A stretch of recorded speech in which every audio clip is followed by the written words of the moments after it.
A very good day to all student. 9th standard PAT Maths 2 class 9 PAT का solution का video बना रहा हूँ, मैं रिकॉर्ड कर रहा हूँ और यहाँ पे मैंने सोल्यूशन लिखवा लिया है पूरा। हमने सारा सोल्यूशन लिख दिया है और साथ में क्वेश्चंस भी लिखा है, तो आपको क्वेश्चन पेपर से क्वेश्चन देखने की ज़रूरत नहीं है, मैच कर सकते हो। क्वेश्चन यहाँ पे पूरा कॉपी डाउन करके फिर उसका सोल्यूशन लिखा हुआ है। मैं वर्बली सारे सम्स एक्सप्लेन कर रहा हूँ यहाँ पर 9th स्टैंडर्ड के लिए पैट ज्योमेट्री जो मैथ्स 2 का पेपर होने वाला है 15th को। So first question is sine x upon sine 30 equals to 1 और x का वैल्यू फाइंड करने बोला है, तो x का वैल्यू 30 है। x का आंसर रहेगा 30 because sine 30 upon sine 30 cancel होकर 1 होता है। तो first sum was very easy. Question 2b, observe the given triangle and find the trigonometric ratio. एक ट्राइंगल दिया था क्वेश्चन में, डायग्राम क्वेश्चन पेपर में दिया है, एंगल सी एक्स दिया है उसमें और ट्रिग्नोमेट्रिक रेशियो ढूंढना है cos x sine 90 minus x. तो कॉज एक्स का फॉर्मूला तो याद ही होगा, मैं रिपीट कर देता हूं। कॉस का फॉर्मूला एडजेसेंट अपॉन हाइपोटेन्यूज, तो एक्स एंगल एक्स के लिए एडजेसेंट है BC, हाइपोटेन्यूज है AC, तो आंसर है BC upon AC। Sine X ढूंढना है, साइन के लिए फॉर्मूला अपोजिट अपॉन हाइपोटेन्यूज, तो एक्स का अपोजिट है AB, hypotenuse AC। Third sine 90 minus X, so देखो डायग्राम में देख सकते हो एंगल सी एक्स है, एंगल बी 90 है, तो A 90 माइनस एक्स होगा क्योंकि तीनों एंगल ट्राइंगल के तीनों एंगल प्लस करके 180 होता है। इफ एंगल सी एक्स है, एंगल बी 90 है, तो एंगल A क्या होगा 90 माइनस एक्स। तो 90 माइनस एक्स पूछा है, साइन 90 माइनस एक्स मतलब एंगल A की बात चल रही है। तो एंगल A, साइन का formula opposite upon hypotenuse, angle A का अपोजिट है BC, हाइपोटेन्यूज है AC, तो answer is BC upon AC। I hope question समझ रहे हैं, आई होप सोल्यूशन समझ रहे हैं। थर्ड क्वेश्चन C, क्वेश्चन 1 का C वाला, show that sine 0 equals to sine 30 minus cos 60। So LHS हमारा है साइन 0 और साइन 0 का वैल्यू टेबल में है equals to 0, alright. So sine 0 is equals to 0, ये इक्वेशन 1 है। फिर इसका हमने RHS लिया, राइट हैंड साइड RHS है साइन 30 माइनस कॉस 60। टेबल के अकॉर्डिंग साइन 30 का वैल्यू है हाफ, कॉस 60 का वैल्यू है हाफ माइनस हाफ 0, ठीक है। दोनों का आंसर क्योंकि 0 आ रहा है, तो from equation 1 and 2 LHS equals to RHS, hence proof, hence हमें जो शो करना है sine 0 equals to sine 30 minus cos 60 हमने शो कर दिया क्योंकि दोनों का आंसर 0 आ रहा है। So according to 1 and 2। Next question number D। Next question हमारा फर्स्ट का D वाला, complete the activity and derive the trigonometric ratio. देखो मैंने सारे क्वेश्चन यहाँ लिख दिए क्योंकि वीडियो में बार बार क्वेश्चन पेपर लाकर दिखाना, तो आप क्वेश्चन पेपर से रिलेट कर सकते हो इसको। और सेमी वालों के लिए भी क्वेश्चन पेपर सेम ही है, बस यहाँ इंग्लिश में लिखा है, वहाँ मराठी उर्दू हिंदी में लिखा रहता है, बाकी मटेरियल सेम है। Complete the activities and derive the trigonometric ratio. PQ square equals to QR square equals to PR square, ये सारी चीजें क्वेश्चन में लिखी हुई है, ये भी क्वेश्चन में लिखा हुआ है, ये भी लिखा हुआ है, सिर्फ यहाँ पर एक डैश दिया हुआ है, ये आपको फिलअप करना है। So PQ square upon PR square equals to as it is, question paper में आप मैच कर सकते हो। आप लास्ट स्टेप में देखोगे यहाँ एक एम्प्टी बॉक्स दिया है, तो यहाँ पर आंसर आएगा 1 क्योंकि PR स्क्वायर कैंसिल हो जाता है, तो आपको यहाँ पर कैंसिल करके यहाँ पर सिर्फ 1 लिखना है। मैंने इधर दोनों लिखा हुआ है बाय मिस्टेक, जो स्टूडेंट ने लिख दिया है, बट इधर 1 आएगा, ऑलराइट। सो ये बॉक्स में 1 आएगा बिकॉज PR स्क्वायर कैंसिल हो रहा है, तो final answer is 1 in this box. Next question number 2 का A वाला, question number 2, solve the following. उसमें first A, in the given figure O is the centre of the circle, diameter AB and chord ACD intersect each other at point P। देखो figure दिया है question paper में और O circle का centre है, मैं figure यहीं बना देता हूं क्योंकि मुझे फिगर पूरा बाय हार्ट है, सो मैं बना दे रहा हूं। O is the centre of the circle, rough and drawing है तो सर्कल एक्यूरेट नहीं दिख रहा होगा, उसका टेंशन मत लीजिए, ठीक है। O is the centre of the circle, alright. और क्या दिया है, डायमीटर AB, उसका एक उसमें डायमीटर है, डायमीटर का नाम है AB, सर्कल के डायमीटर का नाम है A B. And chord C D intersect each other at point P.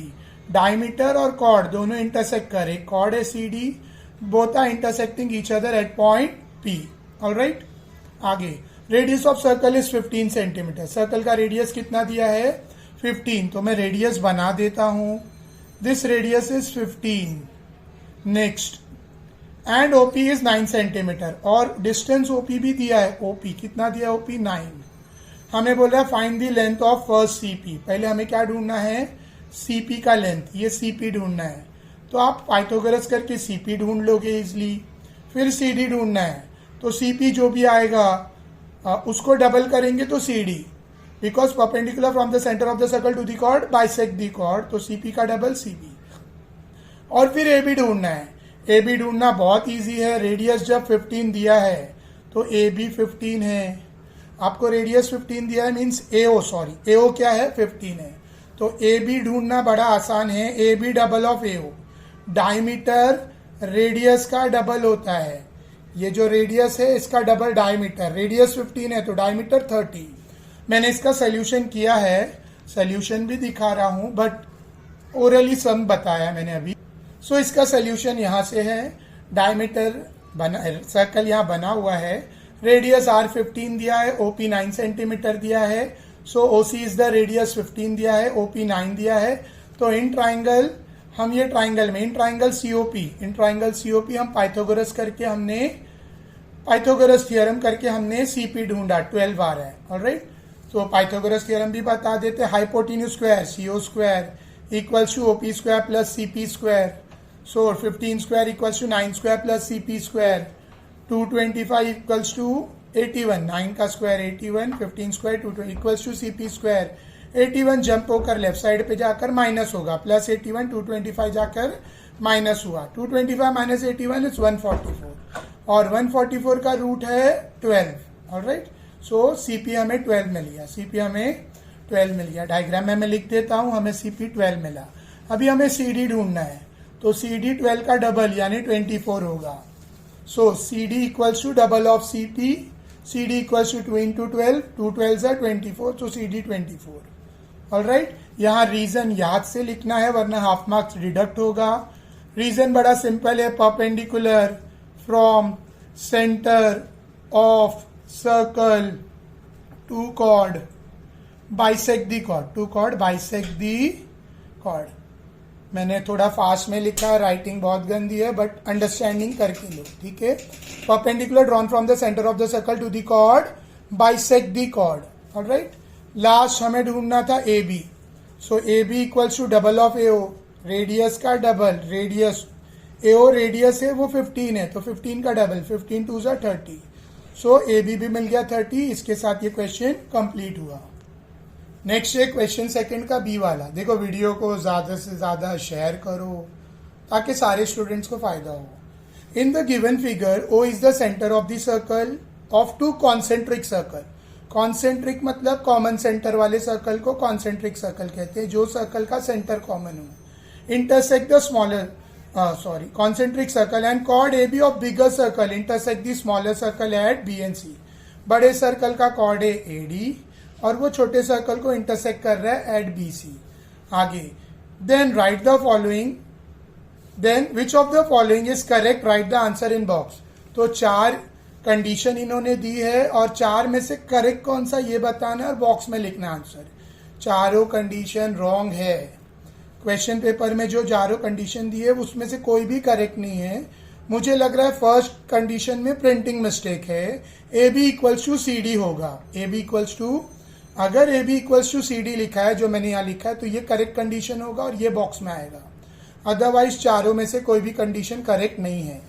Next question है, नेक्स्ट क्वेश्चन सर्कम सेंटर ढूंढना है, सर्कम सेंटर, ठीक है। Next question is question third का A, solve the following A. Question 3 का A वाला, draw the circumcentre of equilateral triangle with side 4 centimetre. एक equilateral triangle है जिसका साइड 4 सेंटीमीटर है, तो पहले रफ फिगर याद से बनाना है विद पेंसिल एंड स्केल। एक रफ ट्राइंगल बनाना है जिसका साइड 4 सेंटीमीटर लिखना है, alright, with pencil and scale. Alright, तो मेन फिगर पे आते हैं। मैंने एक सर्कल बनाया, मैंने एक ट्राइंगल, इक्विलेटरल ट्राइंगल बनाया। कैसे बनाया? स्केल से 4 सेंटीमीटर की एक लाइन ड्रॉ की। सबसे पहले बेस लाइन स्केल से 4 सेंटीमीटर, फिर पॉइंटर पे मैंने 4 सेंटीमीटर का मेजरमेंट लिया पॉइंटर पर, और यहाँ पर पॉइंटर रखकर पेंसिल से यहाँ पर आर्क काटा, फिर पॉइंटर को यहाँ रखकर पेंसिल से यहाँ आर्क काटा, और इन दोनों पॉइंट को ज्वाइन कर दिया तो ट्राइंगल बन गया। वो ट्राइंगल इक्विलेटरल ट्राइंगल है जिसके तीनों साइड 4 सेंटीमीटर है। ऑलराइट, नेक्स्ट मुझे कोई भी दो साइड का परपेंडिकुलर बाइसेक्टर बनाना है। कोई भी दो साइड का, तीनों का भी आप बना सकते हो, कोई इश्यू नहीं है, लेकिन एटलीस्ट 2 साइड का चाहिए। तो मैंने ये साइड और ये वाले साइड का परपेंडिकुलर बाइसेक्टर ड्रॉ किया है। परपेंडिकुलर बाइसेक्टर कैसे बनाया जाता है? पॉइंटर को ये पॉइंट पे रखा, पेंसिल को मोर देन हाफ ओपन किया, पॉइंटर को यहाँ रखा और यहाँ तक ओपन करके एक आर्क लेफ्ट में, एक आर्क राइट में, फिर पॉइंटर को यहाँ रख के एक आर्क इधर, एक आर्क इधर ज्वाइन किया। तो ये मेरा पहला परपेंडिकुलर बाइसेक्टर बना। सेकेंड परपेंडिकुलर बाइसेक्टर मैंने ये साइड का बनाया है। ऑलराइट, पॉइंटर को यहाँ रखा, पेंसिल को यहाँ तक ओपन किया, यहाँ पर आर्क नहीं काटनी है, एक आर्क लेफ्ट में, एक आर्क राइट में, फिर बिना चेंज किए पॉइंटर को यहाँ रखा, एक आर्क लेफ्ट में, एक आर्क राइट में, फिर इसको ज्वाइन किया। जब ये दोनों एक्सेस, ये आर्क और ये आर्क को ज्वाइन किया, फर्स्ट लाइन मिली, और ये आर्क को ज्वाइन किया, मैं पॉइंट स्पॉट कर रहा हूँ, ये लाइन मिली। जहां पर दोनों इंटरसेक्ट हो रहे हैं, ये मेरा सर्कम सेंटर सी, ये मेरा circumcentre C, capital C. तो ये सर्कम सेंटर ढूंढने बोला है, तो सर्कम सेंटर हमने ढूंढ लिया सी। फिर मैंने इसमें एक्स्ट्रा सर्कम सर्कल भी बना दिया, पॉइंटर को यहाँ रखा, पेंसिल को यहाँ टच किया और मैंने सर्कल बनाया। मेरा सर्कल के ट्राइंगल के तीनों वर्टेक्स को टच करके जाएगा, इसे कहते हैं circumcircle. Alright, next question, ये क्वेश्चन थर्ड ए हुआ। नेक्स्ट क्वेश्चन है third B, complete the following table. Alright, table complete करना है, जो रूल्स दिया उस हिसाब से, सर्कल चैप्टर से ही रिलेटेड है। Complete the following table. Type of triangle, location of centre of in circle, location of centre of circum circle. Triangle के अंदर सर्कम सेंटर आएगा या बाहर आएगा वो पूछा है। लोकेशन ऑफ सेंटर, देखो सेंटर, इन सर्कल का सेंटर पूछा है, इन सर्कल के सेंटर को इन सेंटर कहते हैं, सर्कम सर्कल के सेंटर को सर्कम सेंटर कहते हैं। ऑलराइट, सो एक्यूट एंगल होगा लेस देन 90, इन साइड बनेगा ट्राइंगल के। राइट एंगल रहेगा तो भी इन सर्कल का, इन सर्कल जब बनाना है, इन सर्कल ट्राइंगल के अंदर बनता है, सर्कम सर्कल ट्राइंगल के बाहर बनता है। शॉर्ट में बता दूं, ट्राइंगल के अंदर जो सर्कल रहता है उसे कहते हैं इन सर्कल, और ट्राइंगल, इसमें इन सर्कल में ट्राइंगल सर्कल ट्राइंगल के तीनों साइड को टच कर जाता है, और ट्राइंगल के बाहर जो ट्राइंगल के वर्टेक्स को टच करके जाता है उसे कहते हैं सर्कम सर्कल, इन सर्कल, सर्कम सर्कल। देखो मेरा यूट्यूब पे चैनल है जिसमें मैंने पूरे 10th का सिलेबस अपलोड किया है स्टूडेंट्स के लिए। ऑलराइट, तो आप वहां पर 10th की स्टडीज भी कर सकते हो, 9th का भी पूरा सिलेबस अपलोडेड है। जे सर नाम से चैनल है, सिर्फ जे सर आप सर्च करोगे, चैनल ओपन होगा, सारे सब्जेक्ट्स, ऑलमोस्ट सारे सब्जेक्ट, सारे चैप्टर्स का एक्सप्लेनेशन अपलोडेड है, साइंस, अलजेब्रा, ज्योमेट्री, और मैं बहुत टाइम बाद ये वीडियो बना रहा हूं। So this is for 9th standard PAT, लेकिन आपको एक इंट्रोडक्शन दे रहा हूं। जे सर, आप चैनल सर्च करोगे, जे सर, अलजेब्रा, ज्योमेट्री, आपको सारी चीजें यूट्यूब चैनल पे सारा सिलेबस मिल जाएगा। ऑलराइट, वीडियो को ज्यादा शेयर करो, रिपीट कर रहा हूं। सो इन सर्कल का सेंटर हमेशा ट्राइंगल के अंदर होगा, और सर्कम सर्कल का सेंटर ट्राइंगल के अंदर भी हो सकता है, बाहर भी हो सकता है। सो यहाँ पे 3 केस लिखे हैं। सेंटर ऑफ इन सर्कल, तो आपको लिखना है inside of triangle, inside of triangle, ये 2 तो लिखा हुआ है। थर्ड भी आपको लिखना है इनसाइड ऑफ ट्राइंगल, तीनों इनसाइड ऑफ ट्राइंगल ही रहेगा। लेकिन for circum centre, circum circle का, ये सर्कम सर्कल है, इसका सर्कम सेंटर, इसके लिए कंडीशन अलग अलग है। एक्यूट एंगल के लिए inside the triangle, right angle के लिए ऑन दी हाइपोटेन्यूज, हाइपोटेन्यूज पे रहता है सेंटर, और ऑब्ट्यूज ट्राइंगल के लिए, ऑब्ट्यूज एंगल ट्राइंगल के लिए आउटसाइड दी ट्राइंगल। सो ये 3 condition circum centre, circum circle के लिए याद रखना है, और इन सेंटर के लिए, यानी इन सर्कल के सेंटर के लिए तीनों इनसाइड द ट्राइंगल। नेक्स्ट, हमारा नेक्स्ट क्वेश्चन है क्वेश्चन नंबर 4 का ए वाला। क्वेश्चन दिया है for the given hemisphere, figure है हेमिस्फीयर ऑफ रेडियस 30, हेमिस्फीयर का रेडियस दिया है, वॉल्यूम ढूंढना है, पाई का वैल्यू दिया है। सो सिंपल कैलकुलेशन, आर दिया है 30, वॉल्यूम ढूंढना है, पाई का value, volume question mark, this is question mark, ठीक है, पाई का वैल्यू 3.4। तो वॉल्यूम ऑफ हेमिस्फीयर का फॉर्मूला, क्या फॉर्मूला है, 2/3 pi R cube. So 2/3 into 3.14 into 30 cube. So 2/3 into 3.14, देखिए मैंने यहाँ पर पॉइंट निकाला तो अपॉन 100, पॉइंट निकाला तो अपॉन 100, 3 का क्यूब 27 और एक 0 का क्यूब 3 0, तो ये बन गया 27,000। 2/3 इंटू 3.314, यहाँ से मैंने पॉइंट निकाला, इसके लिए अपॉन 100 डाला है, और 3 का क्यूब 27 और एक 0 का क्यूब 3 0, तो 27,000 क्यूब निकालने का शॉर्टकट। सो 2 0 मेरे यहाँ कैंसल्ड हो गए, ऑलराइट, एक 0 यहाँ कैंसल्ड हुआ, बचाओ मैंने मल्टीप्लाई किया 37,84780, फिर यहाँ पर 2/3 इंटू नेक्स्ट पेज 3 के टेबल में कैंसिलेशन किया, 3 1 जा, ये 2 को इससे मल्टीप्लाई किया, मुझे आया 169561, फिर 3 से डिवाइड किया, final answer is 56520 centimetre cube, alright. Volume का यूनिट क्यूब होता है, not it's centimetre cube. 56520 volume of hemisphere. तो सोल्यूशन पूरा मैं अपलोड कर रहा हूं, आप देख सकते हो। Next question is B, next question ही फोर्थ का बी वाला। Uh water well is full of water. The inner diameter of the wall is 4.9 meter and the depth of is 20 meter. पूरा पानी भरा हुआ है, एक कुआं है जिसमें पानी फुल भरा हुआ है, फुल, उसका डायमीटर भी दिया है 4.9 और उसकी गहराई यानी डेप्थ, जिसको हम लोग हाइट बोलते हैं। देखो वेल जो होता है सिलेंडर शेप होता है, वेल कुआं जो होता है वो सिलेंड्रिकल शेप का होता है, कुआं देखा होगा आपने, वो सिलेंड्रिकल शेप का होता है कुआं, ठीक है। पानी का जो कुआं होता है वो जमीन के अंदर होता है, लेकिन ऊपर से देख के आपको अंदाजा होगा वो सिलेंड्रिकल शेप का होता है। उसका डायमीटर दिया है 4.9, जब डायमीटर 4.9 है तो रेडियस उसका आधा होगा, ऑलराइट, और उसमें पूरा पानी भरा हुआ है, पूरा पानी भरा हुआ है, उसकी हाइट 20 मीटर है।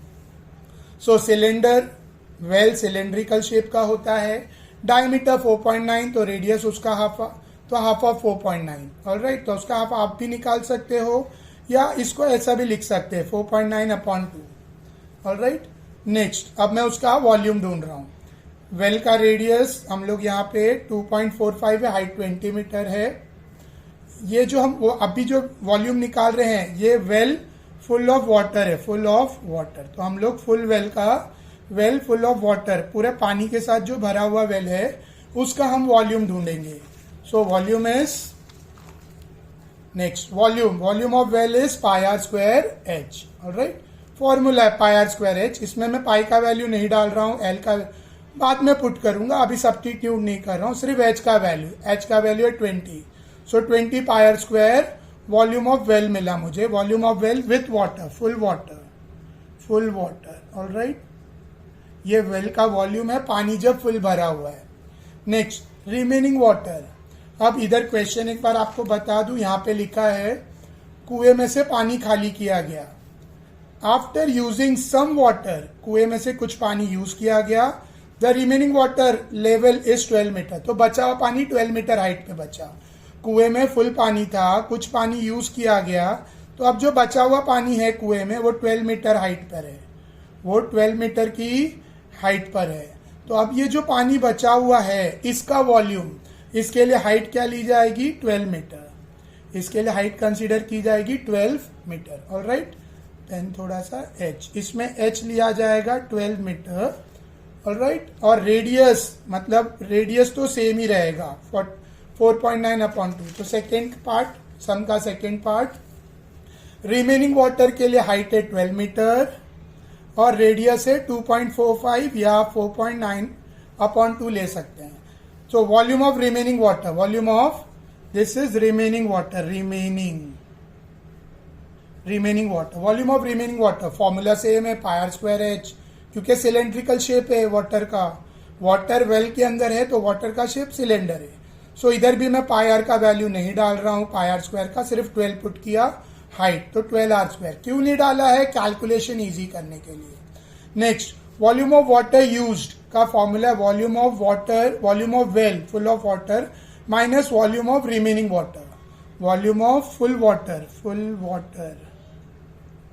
Volume of full water in well minus volume of remaining water. तो वॉल्यूम ऑफ वाटर यूज्ड मिल जाएगा जो फाइंड करना है। 20 πr² माइनस 12 πr²। πr² मैंने इन दोनों में से कॉमन निकाला है, तो ब्रैकेट में बचेगा 20 माइनस 12। So 20 minus 12 is 8। तो 8 इंटू पाई का वैल्यू डाला 22/7, आर का वैल्यू डाला 4.9/2। आर स्क्वायर है तो इधर 4.9/2 का square. Alright, next 8 multiply by 22/7 into 49/2 into 10। Point हटाया तो अपॉन 10 आया। ठीक है, सेम 49/2 इंटू 10। 2 बार क्यों लिखा है? क्योंकि स्क्वायर है, स्क्वायर है इसलिए 2 बार लिखा है। और दोनों के नीचे 49/2 इंटू 10 क्योंकि पॉइंट निकाला है। अभी कैलकुलेशन 2 1 2 4 8, नेक्स्ट 2 1 2 11 22, नेक्स्ट 7 1 7 7 और यहाँ पर ये बचा 49। तो अब बचा क्या है? 4 11, ये 7 बचा है, 7 4 नहीं दिख रहा होगा, इट्स 7। ठीक है, 7 और नेक्स्ट इज 49, ये बचा है अपॉन 10 10 10 10 100। सो इन चारों को मल्टीप्लाई करते हैं, 4 इंटू 11 इंटू 7 इंटू 49, हमें मिल रहा है 15092 अपॉन 100। नीचे से 200 हटाएंगे तो ऊपर 2 नंबर के आगे डेसिमल, ये रूल्स पता होंगे शायद। 100 हटाया तो 92 के आगे डेसिमल, तो 150.92 metre cube. Metre cube volume का यूनिट है। सो कितना पानी यूज हुआ है? 150.92 मीटर क्यूब वाटर यूज हुआ है। ये थोड़ा सा कैलकुलेशन में मिस्टेक हो गया था, इसलिए मैंने करेक्शन किया। न्यू पेपर पे लिखने में टाइम भी जाएगा और वीडियो लेंदी हो जाएगा। नेक्स्ट क्वेश्चन सी का, नेक्स्ट क्वेश्चन 4 का सी वाला, सरफेस एरिया ऑफ अ है। क्वेश्चन में बहुत सारी प्रिंटिंग मिस्टेक है। Of a sphere having radius 7 centimetre, एक स्फीयर है उसका रेडियस 7 सेंटीमीटर है। What is the surface area of the sphere? हमें सरफेस एरिया ढूंढना है।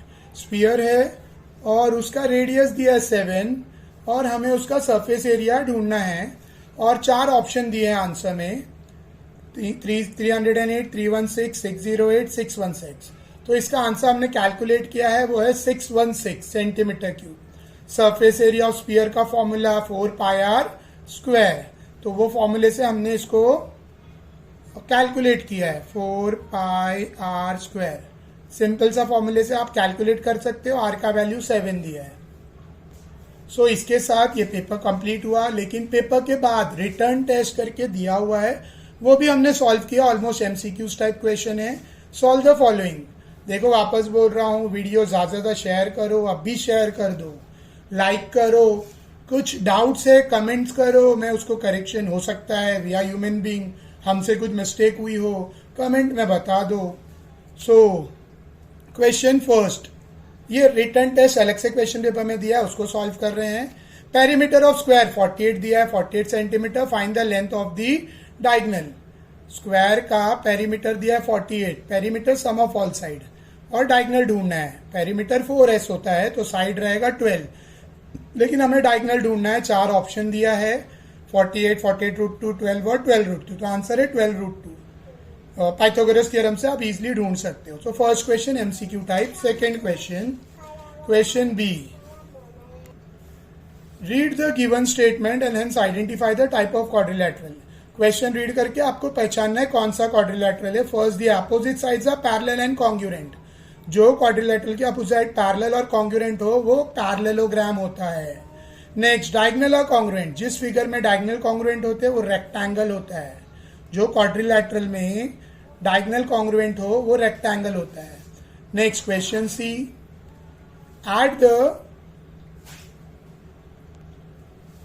at the most how many type of quadrilateral can be formed using 4 picks of length। बोल रहा है 4 लेंथ दी है, 12 12 7 7। आप कितने टाइप के क्वाड्रिलैटरल बना सकते हो? 2 टाइप के क्वाड्रिलैटरल बना सकते हैं। कौन से 2? एक तो रेक्टेंगल में बना सकता हूं और एक कोई भी जनरल पैरेललोग्राम बना सकता हूँ, पैरेललोग्राम, क्योंकि अपोजिट साइड इक्वल पैरेललोग्राम में होते हैं, चारों साइड, 4 साइड दिए हैं, 2-2 इक्वल दिख रहे हैं, तो वो पैरेललोग्राम आप कॉमनली उसको बोल सकते हैं, और उसमें फाइनाइट रेक्टेंगल। सो 2 टाइप के हम बना सकते हैं quadrilateral. Next question number 4, quadrilateral, यहाँ पे थोड़ा सा करेक्शन है। नेक्स्ट क्वेश्चन डी वाला, क्वाड्रिलैटरल LMNP, देखो मैंने करेक्शन किया है, क्वेश्चन पेपर में यहाँ बी लिखा हुआ है, LMBP, लेकिन फिगर में कहीं पे भी बी नहीं है, उसकी जगह एन लिखा हुआ है, तो मैंने करेक्शन किया है, LMBP का LMNP लिखा है, पेपर में करेक्शन होगा। इज अ रोम्बस, ये क्वाड्रिलैटरल एक रोम्बस है, डायग्राम भी उन्होंने दिया है, क्वेश्चन पेपर में डायग्राम है, और यहाँ 40 डिग्री है। Angle NLM 40 degree, angle NLM 40 degree दिया है। फाइंड मेजर एंगल MPN, हमें एंगल ढूंढना है MPN, हमें ये एंगल फाइंड करने बोला गया है, मैंने क्वेश्चन मार्क डाला है। बहुत सिंपल है, देखो अगर ये 40 रहेगा तो ये भी 40, क्यों?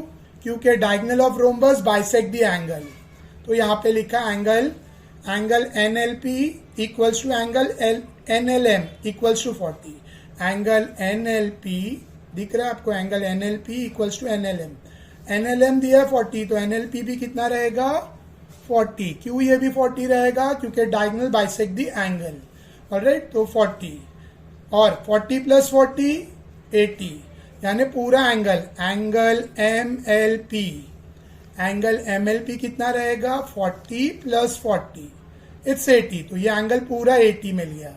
ये एंगल प्लस ये एंगल इंटीरियर एंगल होता है, ऑलराइट, सो इंटीरियर एंगल, ये angle MLP plus angle NPL, ये एंगल प्लस ये एंगल, ये दोनों प्लस करके क्या होगा 180 इंटीरियर एंगल्स, ऑलराइट। सो उसमें एक मिल चुका है मुझे 80, मुझे ये 80 मिल चुका है, मैंने 80 का वैल्यू पुट किया, angle 80 plus angle LPN equals to 180, 80 jump होके वहां जाएगा और माइनस होगा, तो 180 माइनस 80 इज 100, ऑलराइट। तो एंगल LPN मिल चुका 100, मुझे ये एंगल मिला 100 पूरा, मुझे पूरा मिल चुका 100, लेकिन मुझे ये एंगल पूरा नहीं ढूंढना है, मुझे सिर्फ इतना पार्ट ढूंढना है, उसका आधा, ये पूरा 100 मिल चुका है, उसका हाफ ढूंढना है, तो हाफ कितना रहेगा, of course 50, because diagonal bisect the angle. तो यहां पर मैंने वही करके दिखाया है, angle MPN equals to half of angle LPN, क्यों? डायगोनल बाइसेक्ट द एंगल, यहाँ रीजन लिखा है डायगोनल बाइसेक्ट द एंगल, वही रीजन आपको कॉपी करना है, डायगोनल बाइसेक्ट द एंगल। तो angle MPN equals to half of 100, देखो angle MPN equals to 50 degree, तो हमें एंगल MPN ढूंढना था, हमें मिल गया 50 डिग्री। इसके साथ पूरा पेपर कंप्लीट। उम्मीद करता हूं आपको वीडियो भी अच्छा लगा होगा, और शेयर करो, वीडियो अच्छा लगा है तो ज्यादा शेयर करो विथ ऑल योर फ्रेंड्स, और जितने भी कलीग्स है, स्कूल क्लासमेट है, स्कूलमेट है, उनसे वीडियो को शेयर करो। फिर बता देता हूं, मेरा चैनल है जे सर, जो अभी जिस पे आप ये वीडियो देख रहे हो उस पे पूरा 10th स्टैंडर्ड का 9th का सिलेबस अपलोडेड है, आप वहां पर से पूरी 9th की स्टडीज 10th की स्टडीज कर सकते हो, all subject, almost all chapters, ठीक है। और वीडियो को ज्यादा शेयर करो, लाइक करो, और कुछ डाउट्स है तो कमेंट्स करो। Thank you.